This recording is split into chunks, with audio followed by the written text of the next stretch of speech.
اعوذ باللہ من الشیطان الرجیم بسم اللہ الرحمن الرحیم۔ السراج فشنگ سپورٹس کی جانب سے اس کے دونوں ایڈمن سید محب الحق سید نجیب الحق کی جانب سے اور مجھ خاکسار سید نوید الحق عرف منو بھائی کی جانب سے تمام دیکھنے والوں کو، سننے والوں کو، تمام دوستوں کو، بھائیوں کو، بچوں کو، بزرگوں کو السلام علیکم ورحمۃ اللہ وبرکاتہ۔ اس سے پہلے ہم نے آپ کے ساتھ جو لاسٹ ایپیسوڈ کے اندر گفتگو ہوئی وہ سندھ طاس معاہدے کے حوالے سے تھی،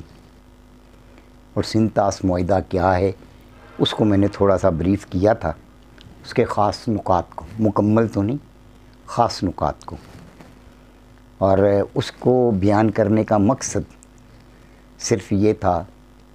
کہ ہمارے دوستوں کو، بھائیوں کو، بچوں کو یہ بات سمجھ میں آ جائے کہ دریاؤں پر جو ہمارے معاملات ہیں اور جو پانی انڈیا سے یہاں آتے ہیں اس کے اوپر ہمارا ان سے معاہدہ کیا ہے، اور اس کے مطابق اس پانی پر ہمارا اختیار کیا ہے، اور پھر جب سارے معاملات ہوئے تو ہم سے کیا چھپا کے کام کیے گئے جس کی بنیاد پر پانی کی کمی پاکستان میں واقع ہو گئی۔ اسی پروگرام کے ایک تسلسل کو تھوڑا سا آگے لے جانا ضروری ہے، اور اس بات کو بیان کرنا ضروری ہے کہ سب کچھ ہوا کیسے ہے۔ یہ تو سمجھ میں آ گئی کہ سندھ طاس معاہدہ کیا ہے، لیکن پانی میں کمی کی وجوہات بنیادی طور پر کیا ہیں، اور ہے تو یہ گورنمنٹ کا سبجیکٹ، ہمارا سبجیکٹ نہیں ہے، اس کو گورنمنٹس نے ڈیبیٹ کرنا ہے، اور میرا خیال ہے پچھلی گورنمنٹس اس کو ڈیبیٹ کرتی آئی ہیں آلریڈی، اور یونائٹڈ نیشن کے اندر بھی اور پھر باقی جگہوں پر بھی اس کی ایک تفصیل موجود ہے، اور دوست احباب جانتے ہیں کہ فارن منسٹرز بھی اور باقی گورنمنٹس کے صاحبان بھی اس کے اوپر ایک ڈیبیٹ ضرور کر رہے ہیں۔ لیکن ہمارا یہاں بیان کرنے کا مقصد کیا ہے؟ ہمارا یہاں بیان کرنے کا مقصد صرف اتنا سا ہے کہ جو تنظیمیں، یعنی یہ واٹر اینڈ سپورٹس کے حوالے سے، کیونکہ ہماری ایک سپورٹس ہے، اس سپورٹس کے حوالے سے ہماری ایک تنظیمیں ہیں، ان تنظیموں کے رہنماؤں کا اس کے اوپر کیا بیانیہ کیا ہے، ان کا سٹانس کیا ہے، اور وہ کیا چاہتے ہیں، کیوں چاہتے ہیں کہ دریاؤں پر سے ٹھیکیداری نظام کو ختم کر کے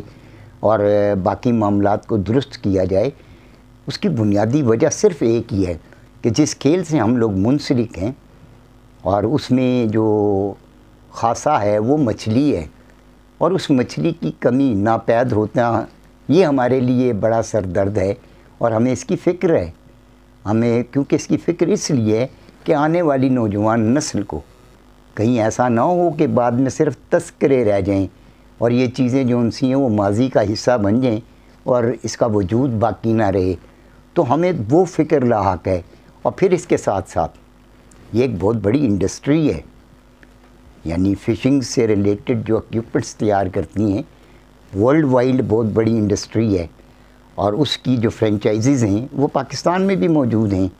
اور یہاں پر کئی بڑی دکانیں بھی موجود ہیں جہاں سے یہ سامان فروخت کیا جاتا ہے، اور ہمارے کھلاڑی یہ بڑے مہنگے داموں خریدتے ہیں۔ اس پوائنٹ آف ویو کو مد نظر رکھتے ہوئے ہماری گورنمنٹ سے ایک چھوٹی سی ریکویسٹ ہے کہ اس کے اوپر ذرا تھوڑی سی توجہ دینی ضروری ہے، لیکن اس کے ساتھ ساتھ ہمیں اپنے ہی فیلڈ کے کھلاڑیوں کو کچھ چیزیں سمجھانا بھی ضروری ہیں۔ اسی کو تسلسل کو تھوڑا سا آگے لے کے جاؤں گا، اور وہ ایک نوٹ تیار کیا آپ کی نظر کرنے لگا ہوں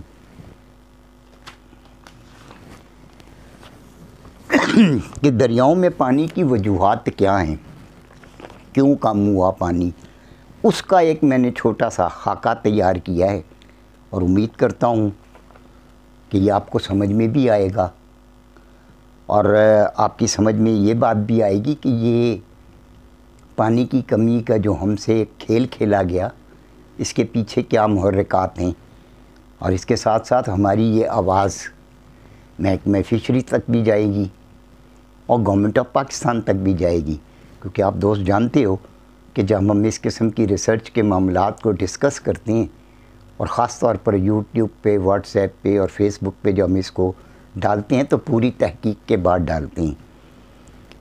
اسی کا تذکرہ چھوٹا سا کرنے جا رہا ہوں. پانڈو ڈیم، یہ انڈیا کے حوالے سے اب بات کر رہا ہوں کہ پانڈو ڈیم اور بیاس کے پانی کو بند لگا کر روک دیا گیا اور ڈگر تک 2 کلومیٹر لمبی یعنی 12 کلومیٹر لمبی سرنگ نکال دی گئی. پہلا کام انہوں نے یہ کیا. دوسرا، ڈگر سے سندر نگر تک 20 کلومیٹر لمبی نہر کے ذریعے پانی کو منتقل کیا گیا. اب یہ سارے کام جو ہوئے یہ ہونے نہیں چاہیے تھے، کیونکہ پاکستان میں جو پانی کی کمی کی وجوہات ہیں یہ مین اس ایلیمنٹس کا ذکر کر رہا ہوں. تیسرے نمبر پر گووند ساگر، 75 لاکھ ایکڑ پانی پاکھڑا ڈیم کو دے دیا گیا اور 1955 میں خود ساختہ بیاس راوی ایگریمنٹ تیار کر لیا گیا. یہ انڈیا نے سارے کام کیے، اس میں پاکستان سے کوئی مشاورت یا کسی قسم کی انہوں نے اس کو تکلیف گوارا ہی نہیں کی. یہ خود ساختہ انہوں نے اپنے معاملات کیے پاکستان کو نقصان پہنچانے کے لیے. پھر اس سے آگے اور کیا ہوا؟ 1902 میں انگریز سرکار کے تیار کردہ ہیڈ ورکس پٹھان کوٹ اور مادھو پور راوی بیاس نہر بنا کر وہاں پر راوی بیاس نہر بنا کر پانی کو تبدیل کیا گیا اور 2 نئی نہریں، نمبر 1 بیکا نہر فیڈر اور نمبر 2 اندرا گاندھی نہر جو راجستھان فیڈر کہلاتی ہے، کو یہ پانی منتقل کر دیا گیا. اب اس سے ان کو فائدہ کیا ہوا؟ فائدہ ان کو یہ ہوا کہ انہوں نے پاکستان کو نقصان پہنچایا. گو کہ جب اب سنتاس معاہدہ ہوا تھا اس کے تحت ایک تقسیم ہوئی تھی پانی کی، یعنی 20% جو استعمال تھا انڈیا کے پاس تھا، 80% پاکستان کے پاس تھا، اور اس پانی کے تسلسل کو روکا نہیں جا سکتا تھا اس ایگریمنٹ کے تحت. لیکن یہ کام اس سے پہلے انہوں نے تیار کر کے رکھے ہوئے تھے اور یہ معاملات انہوں نے کیے. بھارت حکومت نے اپنے اس منصوبے کو ورلڈ بینک کے سامنے پیش کیا اور ورلڈ بینک نے اس منصوبے کو اجازت نہیں دی اور اس کے اوپر انہوں نے جو اپنے نوٹس لکھے، اس نوٹس میں وضاحت کے ساتھ انہوں نے لکھا کہ نہ صرف آپ پانی کو برباد کریں گے بلکہ آپ پنجاب کو بھی برباد کر دیں گے. آپ لوگ بخوبی جانتے ہو کہ جہاں ہندو مسلم کے معاملات وہاں پہ ہیں، تو پنجاب کیونکہ سکھوں کا ہے تو سکھوں کا بھی ایک مطالبہ وہاں چل رہا تھا اور سکھوں کو نقصان پہنچانے کے لیے یہ سارا منصوبہ تیار کیا گیا ان کے لیے بھی کہ پنجاب کو اگر پانی، کیونکہ راجستھان کا پانی اور تھر کا پانی یہ اس معاہدے میں شامل نہیں تھا، لیکن یہ زبردستی کی نہریں نکال کے تھر اور راجستھان کو انہوں نے دیا. حکومت تمام حدود پار کر گئی انڈیا کی اور نہریں تیار کر کے 650 کلومیٹر لمبی نہروں کے ذریعے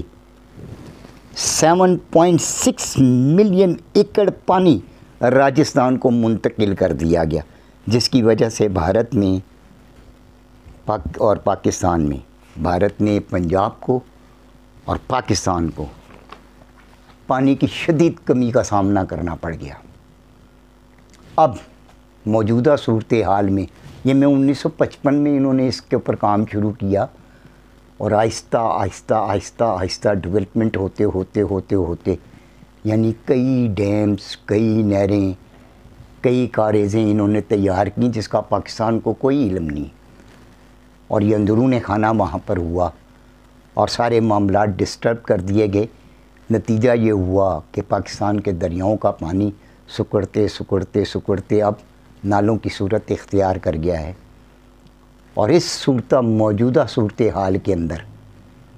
جو آبی حیات ہے اس کو سخت خطرہ لاحق ہو گیا۔ یہ ہمارے لیے فکر مند چیز تھی، اور اسی چیز کو ہم ڈبیٹ کر رہے تھے۔ یہ جو تنظیمیں ڈبیٹ کر رہی ہیں، جس میں خاص طور پہ پھر میں ذکر کروں گا کہ پروگریسو اینگلنگ ایسوسی ایشن اور ستلج اینگلنگ ایسوسی ایشن، اور اس کے ساتھ ساتھ کئی میں نے بتایا نا چھوٹے یونٹس ہمارے ساتھ منسلک ہیں، ان سب کی ایک ہی آواز ہے، ان سب کا بیانیہ ایک ہی ہے، اور ان سب نے یہی کام شروع کیا ہوا کہ کسی طریقے سے ان معاملات کو روکا جائے تاکہ نسل کشی بھی بند ہو، یہ آبی حیات وہاں پرورش بھی پائیں، اور پاکستان میں اس کو نقصان نہ ہو، اور معاملات آہستہ آہستہ اپنی روش کی طرف جانا شروع ہوں۔ اور ہماری نئی حکومتوں کو یہ سوچنا پڑے گا کہ ان معاملات کو سیٹل ڈاؤن کرنے کے لیے ہمارے پاس رستہ کیا ہے، کہ ہم نے وہ کون سے پانی اکٹھے کرنے ہیں جس کی بنیاد پہ یہاں سے آئے ہوئے پانیوں کا تدارک ہو سکے۔ ہم اب تک کالا باغ میں الجھے ہوئے ہیں، ہم اب تک مختلف اس میں الجھے ہوئے ہیں۔ قدرت نے ہمیں بھی ایک موقع تو دیا ہوا ہے کہ ہمارے یہاں بھی 4 سیزن چلتے ہیں، اور جب برسات کا سیزن آتا ہے آپ جانتے ہو کہ پانی کی ایک وافر مقدار ہمارے پاس سے گزرتی ہے جو ریلوں کی صورت میں آتی ہے اور سیلابی ریلوں کی صورت اختیار کر لیتی ہے۔ اس کے ساتھ ساتھ سیٹ بیک ہمیں یہ ہوتا ہے، اسی دوران تخریب کاری کا عمل بھی ہمارے ساتھ کیا جاتا ہے، اور انڈیا اپنا پانی کھول دیتا ہے، کیونکہ وہاں پہ بھی وہی موسم چل رہے ہوتے ہیں۔ اب کتنے ہی ٹائم بنا لے لیکن اس پانی کو وہ روک تو نہیں سکتا، لیکن خاص طور پر انہی دنوں کے اندر، کیونکہ وہ ساری سرکل جو ان سی ہے وہ پھرتی رہتی ہے مختلف جگہوں پر، تو اس وقت کتنا اثر انداز نہیں ہوتا ان کے لیے وہ پانی۔ لیکن جب برسات کا موسم شروع ہوتا ہے تو وہ پانی جو انہوں نے پاکستان آنے سے روکا ہوا ہے وہ ان کے لیے خطرے کا باعث بن جاتا ہے۔ اپنے تمام ڈیموں کو کھول کے وہ پانی دریاؤں کی طرف رخ کر دیتے ہیں، اور وہ دریا سیلابی ریلیں لیتے ہوئے، اور یہ پاکستان میں جو موسم کا پانی جمع ہوا ہوتا ہے یہ پورے حالات کو ڈسٹرب کرتا ہوا نکل جاتا ہے۔ فصلیں تباہ، مکانات تباہ، روڈیں تباہ، اور اس کے ساتھ ساتھ یہ جو آبی حیات ہے اس کی بھی تباہی نکل جاتی ہے۔ تو ہماری درخواست ہے گورنمنٹ آف پاکستان سے کہ خدا را اس پر سوچئے، اور دریاؤں پر سے اس ٹھیکیداری نظام کو فی الفور بند کیجئے، آبی حیات کا تحفظ کیجئے، ہمارا ساتھ دیجئے، ہمیں شکریہ ادا کرنے کا موقع دیجئے۔ اللہ تعالیٰ گورنمنٹ کو بھی یہ ہماری آواز وہاں تک پہنچائے، اور آپ دوست احباب ساتھی جتنے بھی ہو جو اس کھیل سے آپ وابستہ بھی ہو، اور مختلف تنظیموں کے اندر بھی آپ کی ممبرشپ موجود ہے، اور اس کے ساتھ ساتھ جتنے واٹس ایپ گروپ بنے ہوئے ہیں وہاں پر بھی آپ کی جو ہے وہ نمائندگی مکمل موجود ہے۔ اپنی آواز کو ہماری آواز کے ساتھ ملائیے، اس آواز کو بلند کیجئے تاکہ یہ سرکار کے ایوانوں تک جائے، اور جو مطالبہ ہم کر رہے ہیں اس مطالبے کو گورنمنٹ پذیرائی دیتے ہوئے ہمیں فوری طور پر ہمارے ان جو ہم نے تحفظات پیش کیے ہیں اس کی بنیاد پر فوری طور پر دریاؤں پر سے ٹھیکے کا خاتمہ کیا جائے، وہ خاتمہ کرے، اور ہم تنظیموں کو اور آپ تمام ممبران کو گورنمنٹ شکریہ کا موقع دے۔ اللہ تعالیٰ آپ تمام دوستوں کو خوش و خرم رکھے۔ یہ ایک پیغام چھوٹا سا دینا تھا، اس ضمن میں جو رہ گیا تھا وہ آپ تک پہنچانا ضروری تھا۔ میں جانتا ہوں کہ لوگوں کے لیے شاید یہ چیز اتنی اہمیت کی حامل نہ ہو، لیکن جو صحیح معنوں میں کھلاڑی ہیں اور جو شوق کے ساتھ منسلک ہیں ان کو پتہ ہے، وہ جانتے ہیں اس بات کو کہ اگر اس کا تدارک نہ کیا گیا اور اس کے لیے آواز بلند نہ کی گئی تو آنے والی نسل کے لیے بڑی مشکلات ہوں گی۔ اللہ تعالیٰ آپ تمام دوستوں کو خوش و خرم رکھے، اپنی حفظ و امان میں رکھے، جو بڑی تحمل سے میری باتوں کو سنتے بھی ہیں اور پھر میری باتوں کو آگے پہنچاتے بھی ہیں اور میری آواز کے ساتھ اپنی آواز بھی ملاتے ہیں۔ میں ان کا تہہ دل سے مشکور بھی ہوں، ممنون بھی ہوں۔ اللہ تعالیٰ آپ تمام دوستوں کو خوش و خرم رکھے، اپنی حفظ و امان میں رکھے، آپ کے رزق کاروبار میں خوب برکتوں کا نزول فرمائے، اور پروردگار آپ کے ہر اس عمل میں جو نیکی کے حوالے سے ہے خوب برکتیں عطا فرمائے۔ مجھے اجازت دیجیے، اگلے ایپیسوڈ میں انشاءاللہ ملتے ہیں، لیکن آپ کے فیڈ بیک کا مجھے انتظار رہتا ہے۔ اس پر فیڈ بیک ضرور دیجیے، اپنی آواز بلند کیجیے، ہمارے ساتھ مونڈے سے مونڈا لگائیے، قدم سے قدم ملائیے، تاکہ ہم ان چیزوں کا تدارک کر سکیں اور آسانی کے ساتھ آنے والی نسلوں کے لیے ایک نیا سلسلہ بنا سکیں۔ آپ سب کا میں تہ دل سے مشکور اور ممنون رہوں گا۔ السلام علیکم ورحمۃ اللہ وبرکاتہ۔